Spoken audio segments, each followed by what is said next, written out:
நீ என் பிஸ்னஸ் தான் பார்த்துருக்க, நான் பிஸ்னஸில் மீட் பண்ணுற பர்சன்ஸ் பார்த்ததில்ல. போர்ட்டில் நம்ம கண்டெய்ன்மெண்ட்ஸ்லாம் ஷிப் பண்ணுறோமே, அதுக்கு ஷிப்மெண்ட் பெர்மிஷன் கொடுக்குறது யார்? அருள்தாஸ்.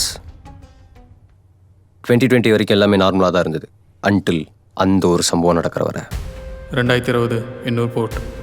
சிவராஜ் சேட்டுக்கும் சூரியபிரகாஷுக்கும் நடக்கிற பிரச்சனை அதிகமாச்சு. மருதுனால் அந்த பிரச்சனையை ஹேண்டில் பண்ண முடியல. இந்த பிரச்சனையெல்லாம் சரி பண்ணுறதுக்காக மருது அருள்தாஸை மதுரையிலேருந்து வர வச்சார். அருள்தாஸ் வந்து பார்க்கும்போது பிரச்சனை கை மீறி போயிருந்தது. எந்த வேலையுமே நடக்காமல் இன்னொரு போர்ட்டே முடங்கி போயிருந்தது. இவங்க 2 பேரோட பிரச்சனையும் கொஞ்சம் கொஞ்சமாக கேங் வார் ஆக ஆரம்பிச்சிது. மருதுக்காக பேச போன அருள்தாஸை 2 பேருமே அசிங்கப்படுத்தினாங்க. இதனால் கோவமான அருள்தாஸ் 2 பேருமே சுட்டு கொண்டாரு. அதை பார்த்த மொத்த ரவுடி கேங்குமே நடுங்கினாங்க. போர்ட்டே பயந்த அந்த 2 பேரை போட்டதுனால போர்ட்டோட மொத்த பொறுப்பையும் அருள்தாஸ் கிட்ட கொடுத்தாரு மருது. அப்போலேருந்து இப்போ வரைக்கும் அருள்தாஸ்க்கு தெரியாமல் ஒரு கண்டெய்னர் கூட வெளியும் போகாது, உள்ளேயும் வராது.